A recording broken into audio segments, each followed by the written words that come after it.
desenvolvimento sustentável. Conceito esse demasiadamente cobrado em concursos públicos, muito importante na vida de vocês enquanto professor e professora de geografia. Então, bora lá. Bom, então nós entendemos, vamos fatiar a palavra desenvolvimento sustentável, e nós entendemos que a palavra desenvolvimento, o ato de desenvolver, ou seja, uma ação que leve a um progresso, né, que leve a alguma forma de avanço. E esse desenvolvimento sustentável ou autossustentado, que nós encontramos na literatura do português de Portugal, né, o autossustentado, é aquele que você vai progredir uma região, um país, um município, um estado, não importa qual a delimitação, mas irá progredir levando junto a essa progressão a manutenção dos sistemas ecológicos, sociais e econômicos, tá bem? Essa é a definição mais clara que nós temos. Mas vamos aprofundar um pouquinho no entendimento do desenvolvimento sustentável, chegando ao ponto de entender o porquê dele existir, né? Será que alguém teve algum... Hoje é muito comum falar a palavra insight, né?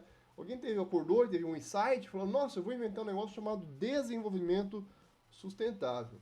É claro que não. Havia uma demanda, e essa demanda está relacionada ao modelo de desenvolvimento atual que nós vivemos, né? Considerando que, basicamente, quando nós pensamos em desenvolvimento das nações, desenvolvimento de um país, desenvolvimento da sua cidade, via de regra já vem à nossa cabeça o desenvolvimento econômico. Isso não é culpa sua, isso não é culpa nossa. Na verdade, galera, é um sistema que já está há muito tempo impregnado no consciente coletivo de que o ato de desenvolver um país, uma cidade, enfim, é necessariamente um desenvolvimento único e exclusivamente da economia. E isso nos levou ao patamar em que nós estamos hoje, da degradação e do colapso de alguns sistemas naturais, de alguns sistemas ecológicos. Portanto, as questões ambientais, por serem tratadas de uma forma marginal, de uma forma muito pontual, esporádica, basicamente quando a política tiver tempo, aí nós vamos falar um pouquinho disso. Via de regra, tem que ser economia. Isso causou todo essa situação, esse cenário de desequilíbrio que nós observamos atualmente. Dito isso, há ainda uma outra leitura, galera, dentro da própria geografia, que considera o desenvolvimento sustentável como sendo uma falácia, ou seja, algo fantasioso, algo inatingível, algo que sirva apenas como um placebo para a sociedade, mas que não tenha qualquer tipo de eficácia. Entre eles, a grande geógrafa Berta Becker. Ela dizia que é um conceito antagônico, já que dentro do sistema, dentro do modelo que nós conhecemos, de se fazer economia, de se fazer política, desenvolvimento não é sustentável. E se é sustentável, não tem desenvolvimento.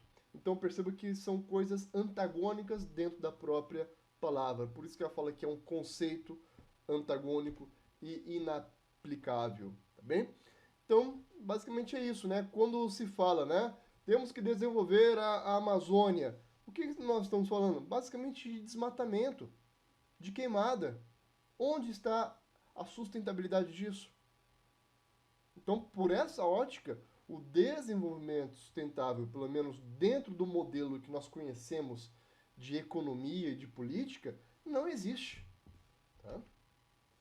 E isso nós acompanhamos, mesmo sabendo que há uma pressão muito grande para o desenvolvimento sustentável da Amazônia, nós temos políticas amazônicas há mais de 20 anos, mas há 20 anos nós acompanhamos o desmatamento, o avanço das clareiras sobre áreas de florestas, né? Ou então as mudanças da paisagem urbana, em que a qualidade ambiental é degradada em detrimento de um suposto desenvolvimento urbano, mas que esse desenvolvimento urbano na verdade nunca vem, né? O que nós temos é o total colapso dos sistemas naturais que foram substituídos por sistemas urbanos, degradando a qualidade ambiental e degradando a qualidade de vida das pessoas, já que esse sistema urbano não trouxe uma melhoria na qualidade de vida das pessoas.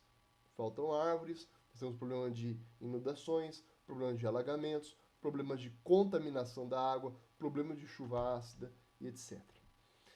E muitos, quando eu falo muitos, são geógrafos, eles vão colocar que esse modelo que nós vivemos atualmente, ele é um modelo produtivista, em que todos os passos objetivam, no final das contas, o lucro, e por isso mesmo que se fecham os olhos para os problemas ambientais. Porque os problemas ambientais, como o próprio nome já diz, é um problema, é algo que não traz divisa, que não traz lucro às corporações e aos governos. Automaticamente, quando as corporações ou os governos vão expropriar os recursos naturais, geram resíduos, mas não é pensado sobre os resíduos e os impactos. Quando há industrialização, gera-se resíduos, mas não se pensam os resíduos e nos impactos, porque isso não traz lucro. Quando nós temos que transportar os produtos industrializados, o transporte também gera poluição, gera resíduo. O consumo gera poluição, gera resíduo. Quantas coisas somente esse ano você já jogou fora, já foi descartado no lixo, mas nós não pensamos isso, porque isso não gera lucro. Então está aqui, galera, o grande problema de um sistema que jamais alcançará o modelo de desenvolvimento sustentável. Porque para se pensar dentro de um modelo de desenvolvimento sustentável, nós não podemos focar, olhar, mirar apenas aquilo que traz lucro.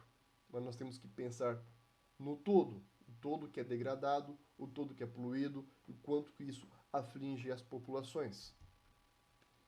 Sem contar que nós vivemos em um modelo que ele é desequilibrado, socioeconomicamente falando, né? Enquanto de um lado nós temos poucas pessoas que nadam em dinheiro, poucas pessoas que têm um capital absurdamente enorme. Do outro lado da sociedade, nós temos muitas pessoas com capital extremamente reduzido, limitado. E o Brasil, vocês são da geografia, vocês sabem que o Brasil é um país campeão nisso. O Brasil é um dos países mais desiguais do mundo. Tá? O Brasil é um dos países mais desiguais do mundo. Como consequência, como que eu caso isso com o meio ambiente? Tanto um extremo quanto o outro causa muita degradação ambiental. Então eu tenho, por exemplo, né, a exclusão social, que gera fome, miséria, falta de perspectiva para as pessoas no que diz respeito à moradia. Acabam vivendo em fundos de vale, acabam vivendo em encostas de montanhas, de morros, e que tem que necessariamente causar a degradação ambiental, porque essa população não vai separar lixo.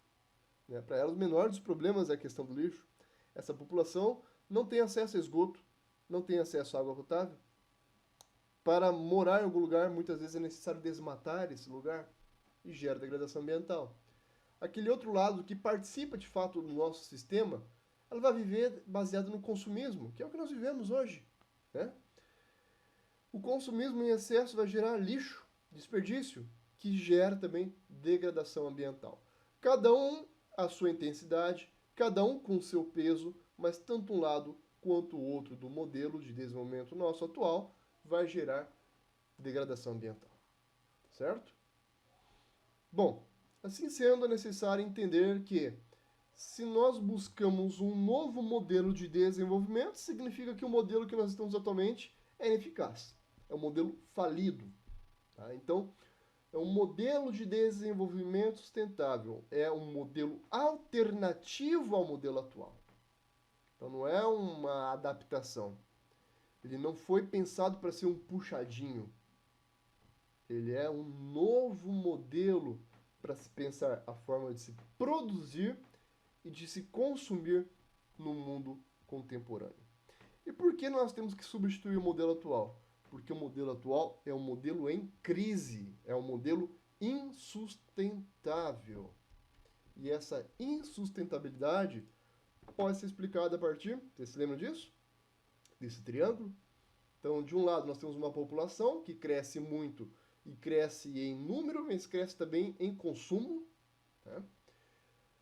Automaticamente nós consumimos mais recursos naturais, automaticamente nós geramos mais poluição, que degrada os recursos naturais, mas que a população precisa e gera poluição e mais. Então perceba, galera, que eu poderia começar a explicar esse triângulo do desequilíbrio de qualquer vértice, de qualquer vértice. Poderia começar pela poluição, como poderia começar pelos recursos naturais, já que todos eles estão interligados, bem? Então fala sobre população, a população cresce e cresce em um ritmo acelerado, perdeu fôlego um pouco essa aceleração, né? Porque os países desenvolvidos, as famílias pararam, deixaram de ter filhos. Nos países em desenvolvimento também, vídeo Brasil, né? Até uma coisa que eu comentava quando eu dava aula de geografia da população, que é bem empírica, dá pra gente perceber muito bem essa mudança demográfica no Brasil. Quantos filhos nossos avós tiveram? Né? Então, 6, 7, 8, 10 filhos. Um time de futebol, praticamente. Quantos filhos nossos pais tiveram? Né? 4, 5, alguns 2, alguns aí são filho único, inclusive. E quantos filhos nossa geração terá? Né? Então, alguns casais aí, um filho, alguns casais simplesmente optam em não ter filho, e isso é o normal hoje. Isso é o natural hoje, né? Dada a condicionante socioeconômica do nosso mundo atual, né? Nossos avós tinham muitos filhos porque eles não tinham planejamento familiar? Também, mas o mundo era outro, as condições socioeconômicas eram outra, a cultura era outra, né? Se você for pensar na época dos nossos avós, dos nossos bisavós, as mulheres eram pensadas para ter filhos. Então, nada mais comum em uma família ter 10 filhos, tá certo? Hoje, graças a Deus, as coisas mudaram de figura. Então, nós temos outros objetivos: estudo, carreira, viajar, aprender línguas novas, novas culturas. E os filhos acabam sendo o quê? Uma segunda escalada de prioridade nossa, tá bem? Mas ainda assim, galera, essa é a realidade para o mundo desenvolvido e o mundo emergente. O mundo subdesenvolvido, se nós visitamos, por exemplo, a Etiópia, uma Nigéria, Angola, lá, a taxa de natalidade ainda é absurdamente alta. É comparável com o que era no Brasil nos anos 60 e 70. Beleza? A população cresce, cresce principalmente nas cidades. As cidades é onde nós consumimos as coisas. Né? Geralmente, uma família de área rural consome menos do que uma família de área urbana. E isso é um problema, porque a gênese dos problemas ambientais, a gênese dos impactos ambientais está em nossa sociedade de consumo, certo? A classe média cresce também no mundo inteiro, e quem puxa o crescimento da classe média são basicamente dois países, Índia e China, principalmente China, onde a população é uma população absurdamente grande, né? Quase 1,5 bilhão de habitantes, e uma boa parte dessa população está caminhando para a classe C e B, né? Que é a classe média, média alta, tá certo? Mas qual que é o problema de ser classe média? É que a classe média, galera, é a classe social que relativamente mais consome diante do seu poder aquisitivo. Tá? A classe média é a que mais consome se comparado ao seu poder aquisitivo com as demais classes sociais. E aí está o problema. Vídeo que aconteceu, por exemplo, a explosão de vendas de carros a partir dos anos 2000, que é quando começou a surgir uma classe média chinesa avassaladora, certo? O Brasil contribuiu com isso também? Contribuiu. A classe média brasileira cresceu muito nos últimos 20 anos, mas estagnou. Né? De 2015 para cá, deu uma estagnada a classe média brasileira, assim como aconteceu com a classe média da Argentina, a classe média da África do Sul. E quem está contribuindo hoje muito para o incremento da classe média global, mundial, são esses dois países mais populosos, Índia e China, tá certo? Automaticamente o consumo de energia tem aumentado também. Vou passar aqui. E o problema é que quando nós falamos de consumo de energia, via de regra, a origem dessa energia é uma origem não renovável. E pior ainda, é uma origem suja. Energia oriunda do petróleo e do carvão. As piores fontes de energia que nós temos, por quê?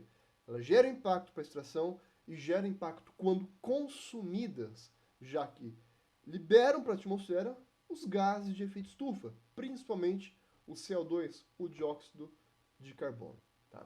E como resultado, galera, nós mudamos também o padrão de poluição.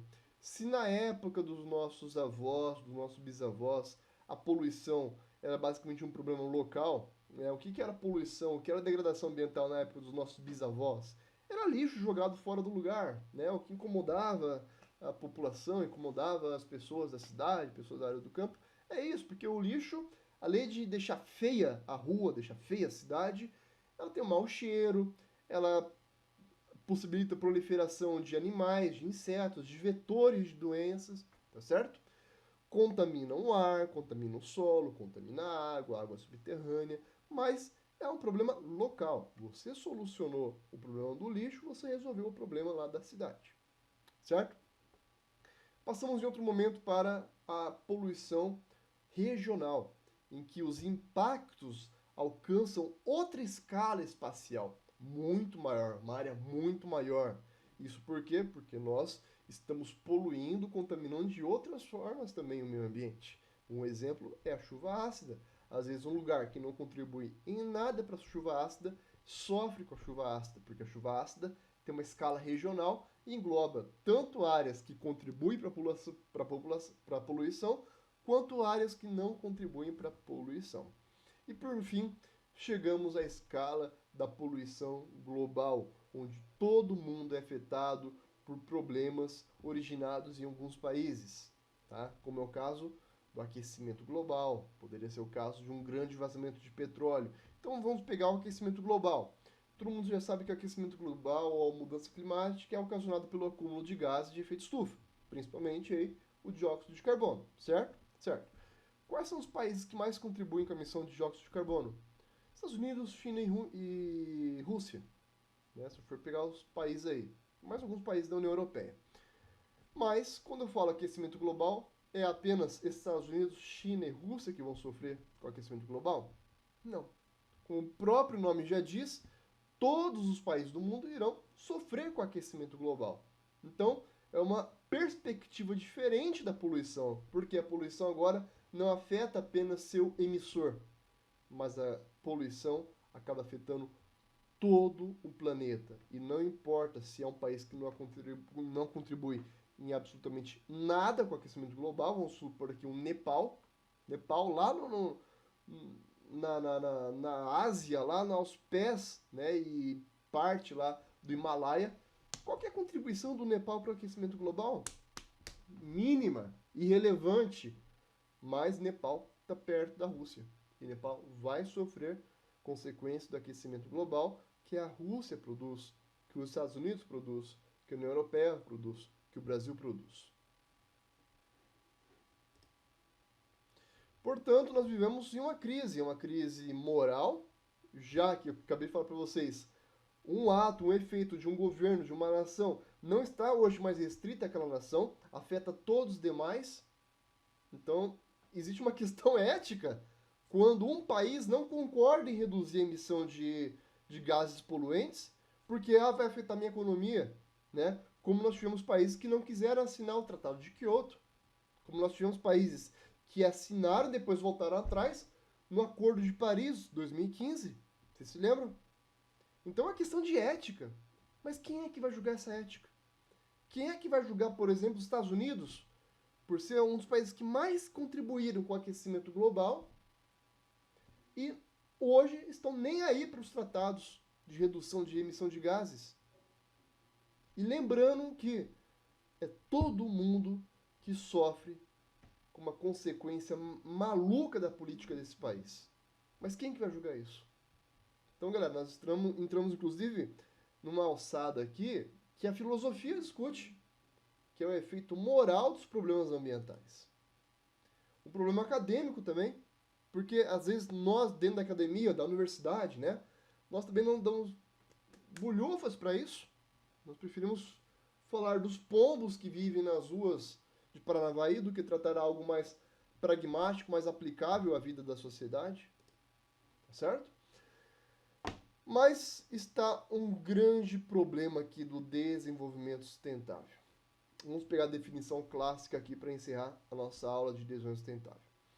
O desenvolvimento sustentável, a palavrinha, ela foi cunhada e traduzida a partir de um relatório um relatório elaborado por uma equipe, e equipe liderada pela então primeira-ministra norueguesa, Gro Brundtland. Tanto é que esse relatório ganhou o nome de Relatório de Brundtland. Depois transformaram esse relatório em um livro. E esse livro aí é justamente Nosso Futuro Comum. Bom, e o que diz nesse livro, nesse relatório de desenvolvimento sustentável? É o que aparece aqui, pessoal. Desenvolvimento sustentável será então, né, o modelo de desenvolvimento que é alternativo, que vem a superar esse modelo nosso e que atenda às necessidades da geração atual. Tá? Então ninguém vai voltar a andar descalço, ninguém vai morar em caverna, fiquem tranquilos. De tal forma, racionalizando os recursos, racionalizando o despejo de contaminantes, de poluição, de tal forma que não comprometa as necessidades das gerações futuras. Tá certo, galera? Então, é você manter um modelo de desenvolvimento que atenda às nossas demandas. Só que eu não posso ser egoísta, porque eu tenho que pensar que depois da nossa geração, outras virão. E que mundo que nós deixaremos para essa outra geração, tá? A WWF, né, que é aquela ONG do Pandinha lá, ela coloca aqui desenvolvimento sustentável, é desenvolver dentro da capacidade de suporte dos ecossistemas, ou seja, é utilizar a natureza, porém de uma forma racional, de uma forma consciente, de uma forma inteligente, que cause o menor impacto possível no uso dos recursos e cause o menor impacto possível quando eu tenho que despejar elementos na natureza, né, que são os contaminantes, tá bem? Mas isso não funcionará enquanto estivermos presos, amarrados e formos escravos de uma sociedade consumista, uma sociedade em que o ter passa a ser mais importante do que o ser, tá certo? E esse desenvolvimento sustentável poderia ser explicado a partir dessas três esferas aqui, em que eu vou juntar o desenvolvimento econômico ao desenvolvimento social e a proteção dos ecossistemas, e aqui caberia o desenvolvimento sustentável, onde eu vou pensar em todas as esferas. Bem, professor, inclusive do desenvolvimento econômico, é óbvio, não há sociedade sem economia. O problema é quando pensamos apenas no econômico, que é basicamente a nossa sociedade atual. Perfeito, galera? Então é isso, um forte abraço. EAD, Unicentro, do meu jeito, no meu tempo, em qualquer lugar.